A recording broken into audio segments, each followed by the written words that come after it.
Second allotrope है carbon का diamond. Diamond carbon का क्रिस्टलाइन एलोट्रोप है। इससे पहले जो ग्रेफाइट पड़ा था और इसके बाद जो बक्कीबाल पड़ेंगे वो भी क्रिस्टलाइन एलोट्रोप है। क्रिस्टलाइन क्या मतलब है कि जिसके अंदर एटम एक खास पैटर्न के साथ जुड़े होते हैं और वो वाला पैटर्न बार बार रिपीट हो रहा होता है। ग्रेफाइट में देखा था ना, एटम एक खास पैटर्न के साथ जुड़े होते थे। कौन सा? हेक्सागोनल अरेंजमेंट थी, और वो हेक्सागोन जो थे वो बार बार क्या हो रहे थे? रिपीट हो रहे थे। तो क्या मतलब? वो क्रिस्टलाइन था। अब इसमें भी आप लोग एटम की अरेंजमेंट देखेंगे तो आपको पता चलेगा एक खास किस्म की अरेंजमेंट है और वो अरेंजमेंट बार बार रिपीट हो रही है। बक्कीबाल में भी आप देखेंगे कि अरेंजमेंट बार बार रिपीट हो रही है। तो क्या मतलब? ये तीनों क्या है? क्रिस्टलाइन एलोट्रोप हैं। तो पहला पॉइंट जो इसमें मैं लिखूंगा वो ये है,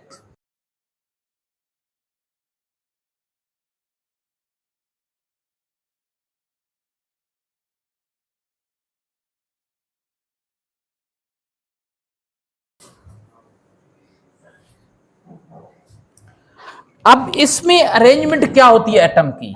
तो हर कार्बन का एटम 4 मजीद कार्बन एटम के साथ कोवलेंट बॉन्ड के जरिए जुड़ा होता है, और जब एक कार्बन का एटम 4 और कार्बन के एटम के साथ जुड़ता है तो जो शेप बनती है उस शेप को बोलते हैं टेट्राहेड्रल शेप। अब वो शेप इस तरह की होती है, ये वाली शेप होती है, ये वाली शेप टेट्राहेड्रल शेप है। ये वाली शेप नजर आ रही है? ये वाली शेप टेट्राहेड्रल शेप है। अब इसमें यहां सेंटर में एक कार्बन का एटम है, इस जगह पर एक एटम यहां पर, एक यहां पर, एक यहां पर और एक यहां पर है। तो ये सेंटर वाला एटम कितने? 4 और कार्बन एटम के साथ जुड़ा हुआ है। ये जो शेप बन गई है ये वाली शेप कहलाती है टेट्राहेड्रल शेप, और ये पूरा जो स्ट्रक्चर बन गया इसको कहते हैं टेट्राहेड्रॉन। इसमें जरा देखिए, 2 नीचे की जानिब में, 2 ऊपर की जानिब में, लेकिन 2 ऊपर की जानिब किस तरह है? इस तरह सीध में नहीं है, इस तरह सीध में नहीं है, इस तरीके से नहीं है, बल्कि थोड़ा सा इधर घूम गए हैं। जो नीचे वाले 2 इस तरह है ना, तो ऊपर वाले 2 इस तरह नहीं, इस तरह घूमे हुई है। ये वाली शेप बन गई है, ये टेट्राहेड्रल शेप हो। अब इसमें 2 नीचे हैं, 2 नीचे नजर आ रहे हैं ना, 2 नीचे और 2 ऊपर की जानिब में। अगर मैं एक ऊपर करूंगा तो 3 नीचे हो जाएंगे। अब ये 3 बिल्कुल नीचे नहीं होंगे, जब हम डायग्राम बनाएंगे, शेप बनाएंगे तो इन तीनों को बिल्कुल नीचे बनाना पड़ेगा, लेकिन आपको समझ आनी चाहिए कि ये 3 बिल्कुल नीचे नहीं होते। ऐसे जैसे पंखा होता है ना, सीलिंग फैन, छत वाला पंखा, उसके पर अगर हल्के हल्के से थोड़ा सा नीचे की जानिब हो जाए, हल्के हल्के से, तो ये वाली जो शेप बनती है। या अगर एक नीचे करेंगे तो 3 ऊपर की जानिब। अगर एक का रुख मैं आपकी तरफ करूंगा तो 3 का रुख मेरी तरफ से हो जाए, मेरी तरफ हो जाएगा, और अगर एक का रुख मैंने अपनी तरफ किया तो 3 का रुख आप लोगों की तरफ हो गया है। तो ये वाली शेप टेट्राहेड्रल शेप कहलाती है। इसमें हर कार्बन एटम 4 कार्बन एटम के साथ बॉन्डेड होता है। Each carbon atom is covalently bonded with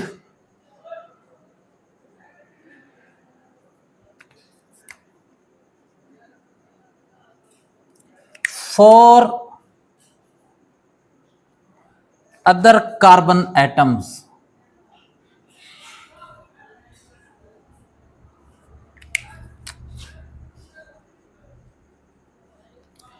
to form a tetrahedral shape.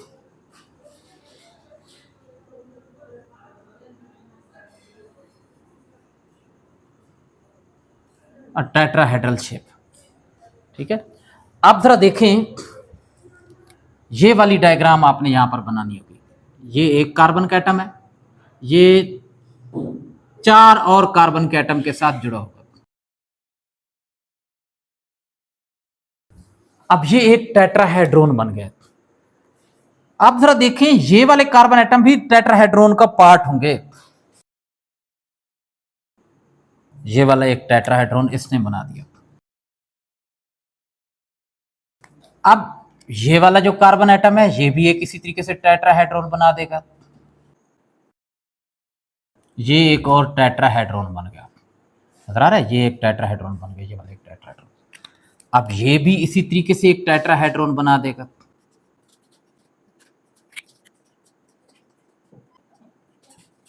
अब जरा देखें, ये वाला स्ट्रक्चर होता है डायमंड का। इस तरीके से सारे एटम अरेंज होते हैं। ये भी आगे जरा देखें ना, इसके 2 बॉन्ड नजर आ रहे हैं, इन्होंने भी आगे 2-2 और बॉन्ड बनाए होंगे, लेकिन अब यहां पर हम सारे नहीं बना सकते। अब ये अगरचे मुश्किल लग रहा है, लेकिन अगर आप इसकी प्रैक्टिस करेंगे और मुझे फॉलो करेंगे ना कि मैंने पहले कौन सा स्ट्रक्चर बनाया फिर कौन सा। टेट्राहेड्रोन है, जस्ट 4 टेट्राहेड्रोन है इसमें।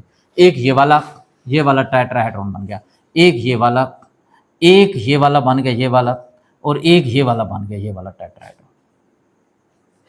तो थोड़ा सा आप फॉलो करेंगे, प्रैक्टिस करेंगे तो ये आसान हो जाएगा, और बना लें तो ये बहुत अच्छा इंपैक्ट देगा बोर्ड के एग्जाम। ये जो टेट्राहेड्रल शेप बनती है ना डायमंड के अंदर, ये 2 डायमेंशनल नहीं होती, ये 3 डायमेंशनल होती है। अगर मैं एक टेट्राहेड्रोन को टेबल की टॉप पर रखूंगा ना, टेबल की जो ऊपर सरफेस होती है उस पर रखूंगा, तो एक टेट्राहेड्रोन जो होता है उसके अंदर 5 एटम होते हैं कार्बन के। ये एक एटम हो गया सेंटर वाला, ये दूसरा, तीसरा, चौथा और 5वां। तो ये जो है ना एक टेट्राहेड्रोन होगा। अगर इसको मैं टेबल पर रखूंगा तो ये और ये 3 टेबल की सरफेस पर होंगे, ये वाला थोड़ा सा ऊपर होगा और ये बिल्कुल सीधा ऊपर की जाने होगा। तो सारे टेबल की सरफेस को टच नहीं कर रहे होंगे, तो ये 2 डायमेंशनल नहीं है, ये 3 डायमेंशनल स्ट्रक्चर होता है। और बेटा ये जो 3 डायमेंशनल अरेंजमेंट है ना कार्बन के एटम की डायमंड के अंदर, टेट्राहेड्रल शेप जो बना रही है, तो ये काफी कंपैक्ट होती है और रिजिड होती है, सख्त होती है। कंपैक्ट क्या मतलब है? एक एटम को हर तरफ से एटम ने घेरा होता है, और इसी अरेंजमेंट की वजह से डायमंड दुनिया का हार्डेस्ट नोन सब्सटेंस है। अभी तक जितनी भी चीजें साइंटिस्ट को पता चली है ना, तो उनमें सबसे ज्यादा मजबूत तरीन जो चीज है ना, वो कौन सी चीज है? डायमंड है। ये लोहे से भी ज्यादा मजबूत होता है, इसको लोहा भी नहीं काट सकता, इसको लेजर से काटा जाता है। और इसी कंपैक्ट स्ट्रक्चर की वजह से डायमंड का मेल्टिंग पॉइंट बहुत हाई होता है, तकरीबन 3500 से 3600 डिग्री सेंटीग्रेड के दरमियान में। बहुत सारी जगहों पर 3550, 3550 डिग्री सेंटीग्रेड इसका मेल्टिंग पॉइंट लिखा हुआ है। This tetrahedral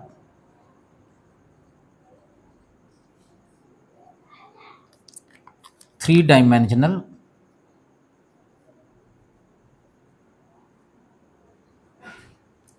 compact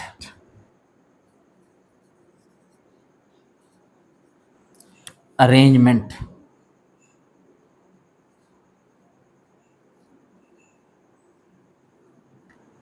of carbon atoms make it rigid and the hardest known substance, the hardest known substance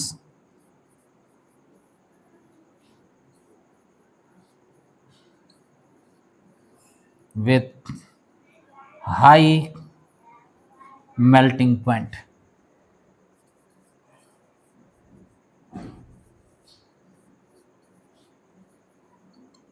अब बेटा इसके 2 करेक्टरिस्टिक हैं। एक तो यह है कि ये हार्डेस्ट नोन सब्सटेंस है, या हम ये कह सकते हैं कि इसका हाई मेल्टिंग पॉइंट होता है, और दूसरा ये है कि ये इलेक्ट्रिसिटी का नॉन कंडक्टर है। तो ये क्वेश्चन बड़े इंपॉर्टेंट हैं, ये एज अ रीजन के तौर पर भी आ जाते हैं, शॉर्ट क्वेश्चन के तौर पर भी आ जाते हैं। क्वेश्चन क्या आ जाता है? Why diamond is the hardest known substance, या why the melting point of diamond is so high. तो इसका आंसर आप लोगों ने सारे का सारा यही लिख देना है, सिर्फ दिस की जगह लिख देना है in diamond. In diamond tetrahedral 3 dimensional compact arrangement of carbon atoms make it rigid and the hardest known substance with high melting point. यानी क्या है? डायमंड के अंदर जो एटम की अरेंजमेंट होती है ना, टेट्राहेड्रल अरेंजमेंट 3 डायमेंशनल, और वो एक कंपैक्ट अरेंजमेंट होती है जिसमें हर एटम 4 और एटम के साथ जुड़ा हुआ होता है, तो बड़ा कंपैक्ट स्ट्रक्चर बन जाता है। तो उस कंपैक्ट स्ट्रक्चर की वजह से ये क्या बन जाता है? This arrangement make it rigid, इसे क्या बना देती है? रिजिड, मजबूत बना देती है, and the hardest known substance, और इसी वजह से ये हार्डेस्ट नोन सब्सटेंस भी होता है विद हाई मेल्टिंग पॉइंट। इसका मेल्टिंग पॉइंट क्या होता है? हाई होता है। अब ये इसके स्ट्रक्चर में भी आ जाएगा, अलग से क्वेश्चन भी आ सकता है। और बेटा ये वाली डायग्राम आप लोगों ने बना लेनी है, अगर बनाना चाहें तो। मेरी राय तो ये है कि आखिर में डायग्राम जरूर बना दिए करें। अच्छा, अब एक और ये है कि ये इलेक्ट्रिसिटी का नॉन कंडक्टर होता है, नॉन कंडक्टर ऑफ इलेक्ट्रिसिटी। ये इसके करेक्टरिस्टिक में आता है।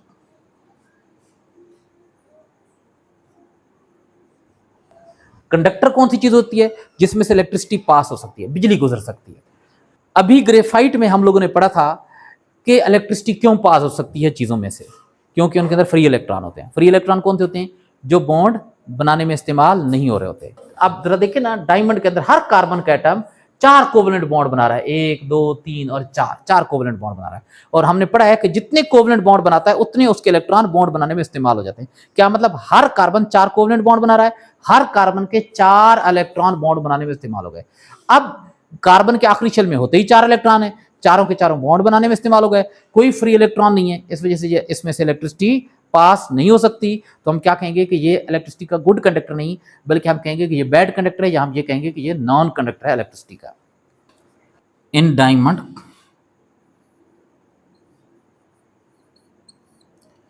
all the 4 valence electron, all the 4 valence electrons, valence electrons कौन से होते हैं? एटम होते हैं ना, एटम, उसमें प्रोटॉन न्यूट्रॉन न्यूक्लियस में पाए जाते हैं, और इलेक्ट्रॉन बाहर शेल होते हैं, दायरे से बने होते हैं, उनके अंदर घूम रहे होते हैं। जो सबसे आखिर वाला शेल होता है ना, उसको वैलेंस शेल बोलते हैं। तो उसी वैलेंस शेल वाले जो इलेक्ट्रॉन होते हैं वही बॉन्ड बनाने में भी इस्तेमाल होते हैं, वही फ्री भी होते हैं, जिनकी वजह से बिजली गुजर सकती है। अंदर वाले जो शेल होते हैं ना, उनके अंदर जितने मर्जी इलेक्ट्रॉन हो, ना तो वो बॉन्ड बनाने में इस्तेमाल होंगे, ना वो फ्री इलेक्ट्रॉन होते हैं, उनकी वजह से बिजली वगैरह नहीं गुजर सकती। तो अब इसके आखिरी शेल में 4 इलेक्ट्रॉन होते हैं, यानी वैलेंस इलेक्ट्रॉन, आखिरी शेल वाले इलेक्ट्रॉन 4 होते हैं, और वो चारों के चारों बॉन्ड बनाने में इस्तेमाल हो जाते हैं। Of each carbon atoms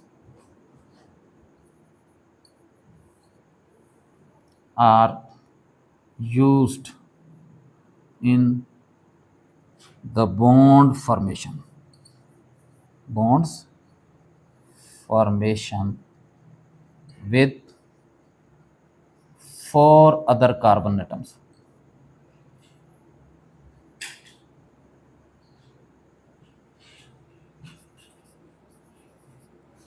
and there is no free electron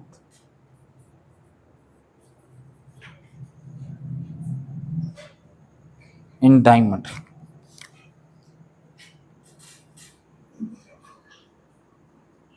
Therefore diamond is non-conductor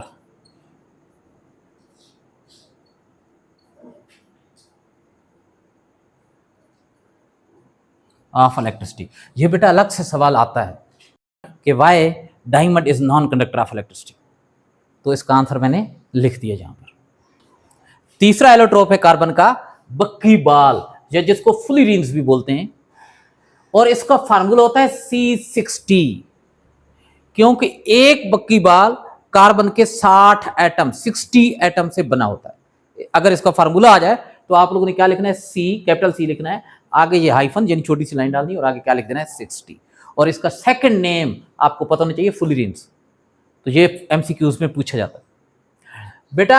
ये 60 कार्बन के एटम से बना होता है, made up of 60 carbon atom.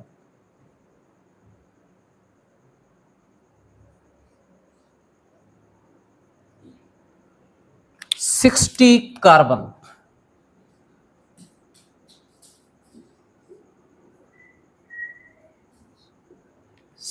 Carbon atoms, और हर कार्बन का एटम 3 मजीद कार्बन के एटम के साथ जुड़ा होता है। ये एक कार्बन का एटम है, तो ये 3 और कार्बन के एटम के साथ जुड़ा होगा, 3 और कोवलेंट बॉन्ड के जरिए। हर कार्बन का एटम ये भी आगे इसी तरीके से जुड़ा होगा 3 कार्बन के एटम के साथ। तो each carbon atom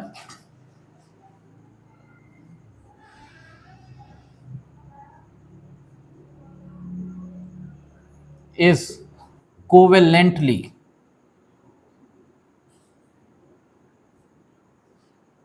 bonded with 3 other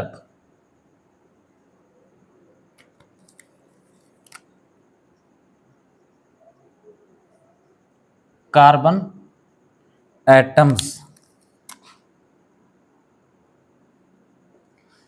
अब बेटा इसका पूरा स्ट्रक्चर किस तरह का होता है, ये एक हॉलो फुटबॉल की तरह होता है।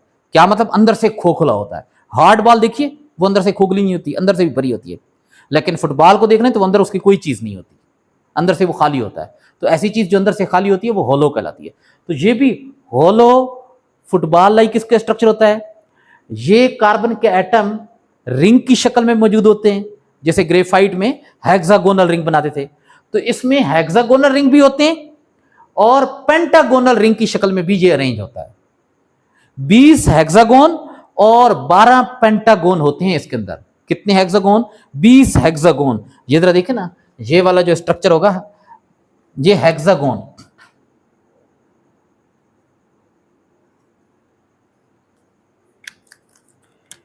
ये वाला स्ट्रक्चर इसके 6 कोने मान गए, ये हेक्सागोन कहलाएगा, हेक्सागोन।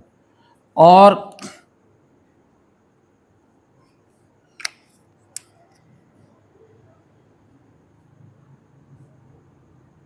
ये वाला स्ट्रक्चर क्या कहलाएगा, इसके 5 कोने, पेंटागोन कहलाएगा। तो ये पेंटागोन है, पेंटा 5, गोन कोने कार्नर, और ये हेक्सा, हेक्सा का मतलब होता है 6, हेक्सागोन। ये 20 होते हैं और ये कितने होते हैं, 12 होते हैं एक बक्की बॉल के अंदर। Football like, football like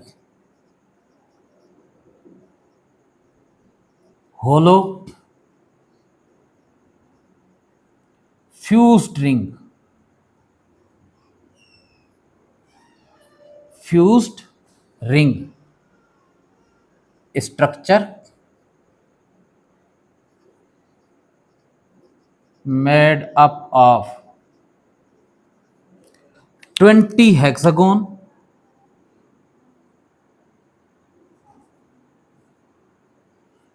and 12 pentagons।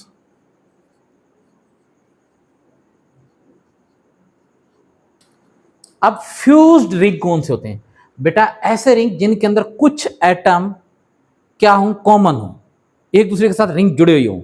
जैसे अब ये रिंग है एक, ये एक रिंग है, ये दो जो कार्बन के एटम है ये इस रिंग का हिस्सा भी है, ये वाले दो कार्बन के एटम इस रिंग का भी हिस्सा है।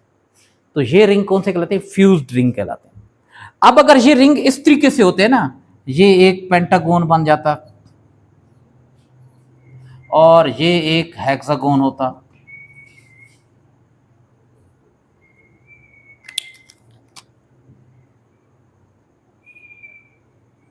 ये एक पेंटागोन है,